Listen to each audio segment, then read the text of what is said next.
Hey, what's up everybody? Got another knife here for you. This is the Will Moon Mark 6 or MK6. Now, I would refer you back to watch my video on the MK7 that I got from him because that gives a lot more storytelling and background about just the overall work and experience and time I've had with Will in regards to the two knives I've purchased from him.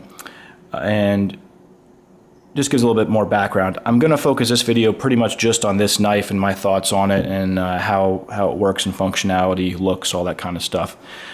Overall though, Will I think has really been improving since he came onto the scene, and really especially last year I think. Communication wise, he's good. He's not the best person I've ever communicated with, but he's much better than many others. And on this knife, he did a really nice solid for me in getting this worked out, because there were a lot of issues with the original order I had. The materials giving him problems, and sourcing some of the materials, getting the wrong ones in.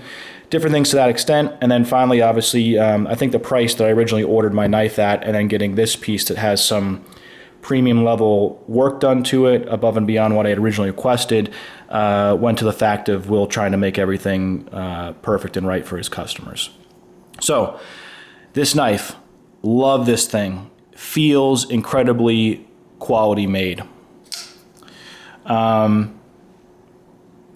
Probably a little on the larger size for what I like to use or carry. Not that I would use or carry this. This is more of a collector's piece, and I have no shame or feel no issues with saying that, hey, I am more of a collector. I like, having these pieces as presentation pieces, keep them in a case, show them off, open them and flip them. I have the knives that I carry on a regular basis, which are the lower end, more production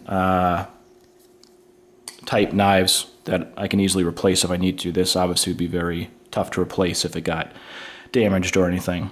So getting into the knife, it's a 4-inch blade. Blade fully conceals inside the handle scales, which I love, kind of like that Quaken look, I'd say. Bolster lock, which I really wanted, and that's what the MK6s are all about. And then material-wise, really cool stuff here. So you have, this is a silver blue Textilium scale.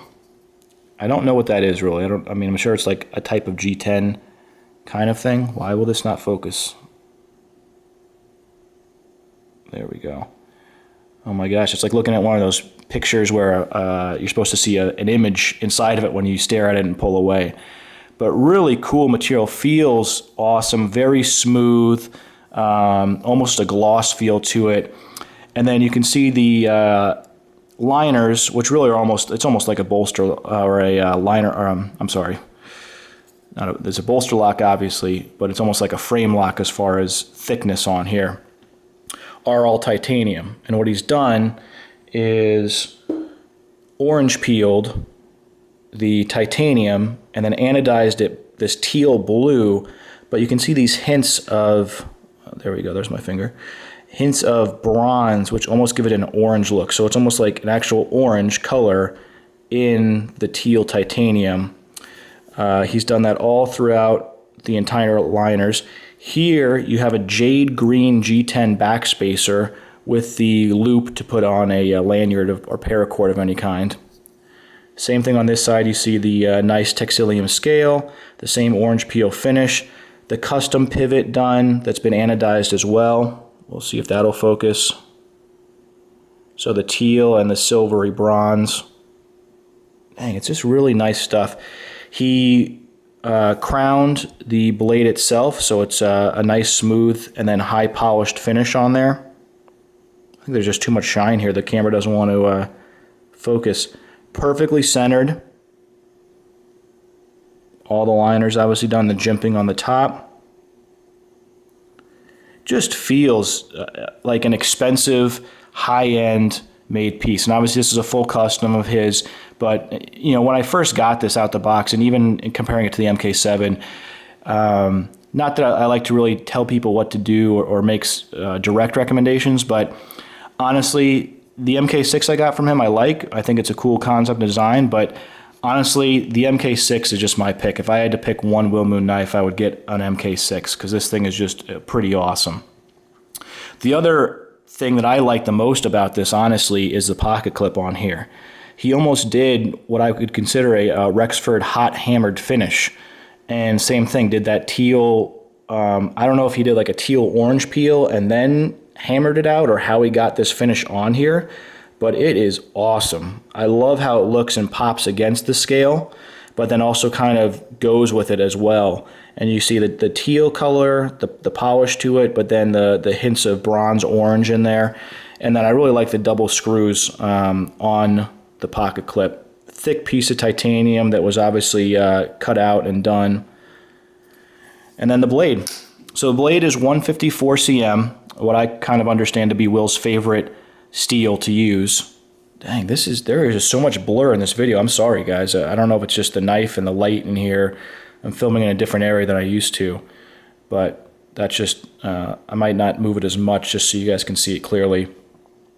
So 154 cm, and what he's done on here is a full satin finish, belt grind satin. It's not a hand satin, but a belt grind satin. But I really like how it looks because you have this big, deep belly on the blade. This is a Spanto finish, so it's a cross between a spear point or a drop point and spear point, drop point, and then a Tonto.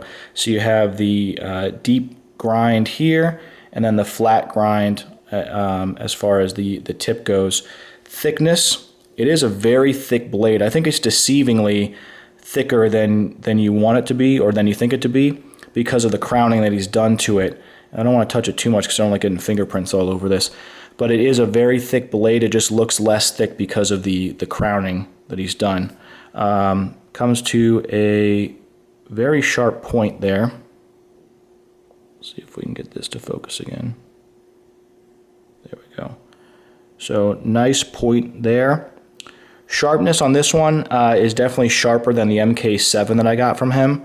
So just a really nice finished edge on here. Cut paper pretty well. Once again, I forgot to bring paper down for you guys. The other thing I like is that there's the choil on it. So if you do want to choke up, you can. I love choils. One of my favorite things on a knife. I like having different hold options on it. The original choil here definitely sucks you in very nicely. This is a perfect jimp for your thumb to go on. Not too aggressive, not too painful. It just, your thumb goes there and holds really well. So a whole lot of knife, and I think a lot of people don't understand how big these knives are when they see them, because obviously how thin or low width they are as far as this goes. But you have a nice thickness here, and you can see the chamfering going down on the piece to kind of save a little bit of weight, and then add in the scales and the back spacer there. And even here. But I'm highly impressed with this piece. I'm glad that I got it. I'm glad that I got the materials that were on this one and the way that he finished this one, even though it wasn't originally what I had ordered, due to obviously materials not working out or not coming in right, or when he was trying to put them together having issues with them, and then obviously making some different concessions or offerings to me as far as trying to obviously assist and get the knife to me that I had ordered a while back. Action on this is terrific. It's not the fastest flipping knife, but it's definitely one of the smoothest knives. You can see here, you can either light switch it, works fine, or you can push button it, which does make it come out a little bit faster.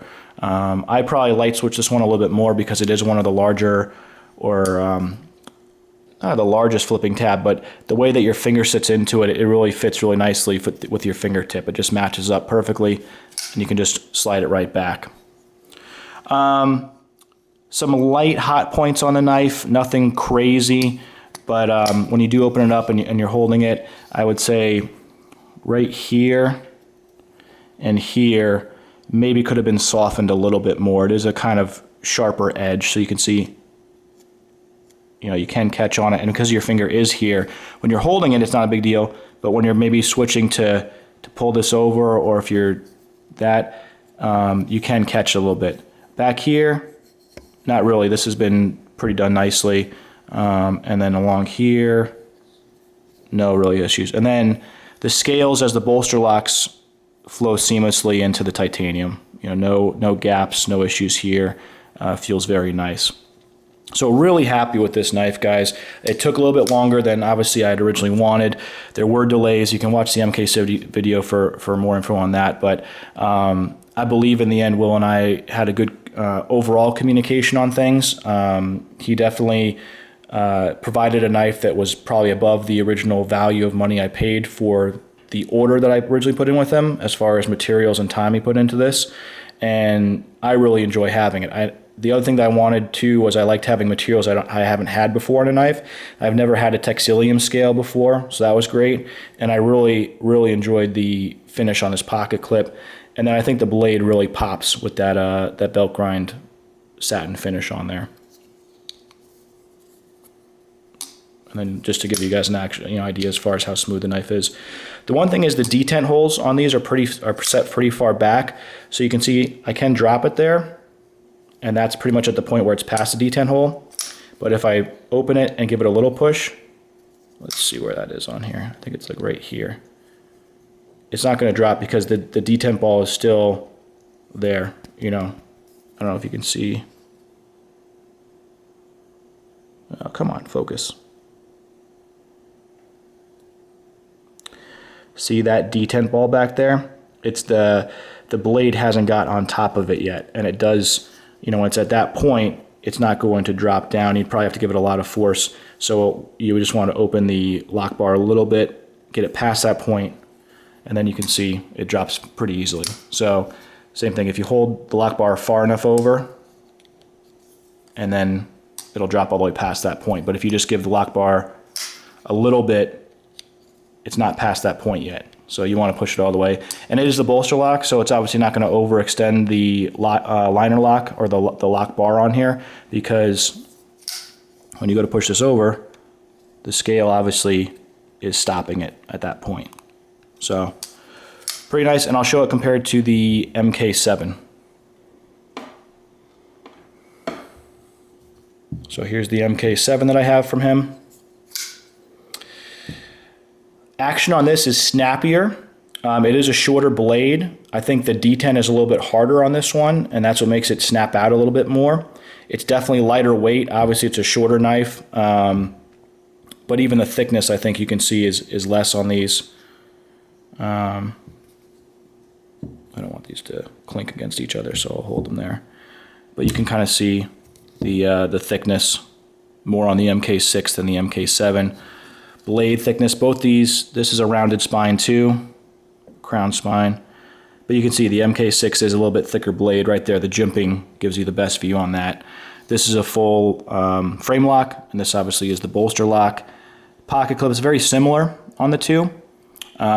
This was red micarta with black G10 and then a full blue titanium anodized.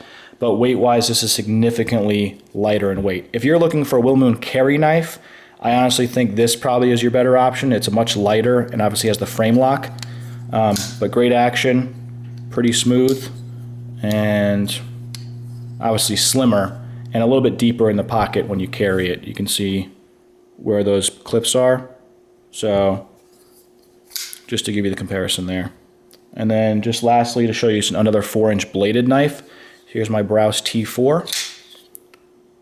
And that kind of gives you an idea as far as size on it.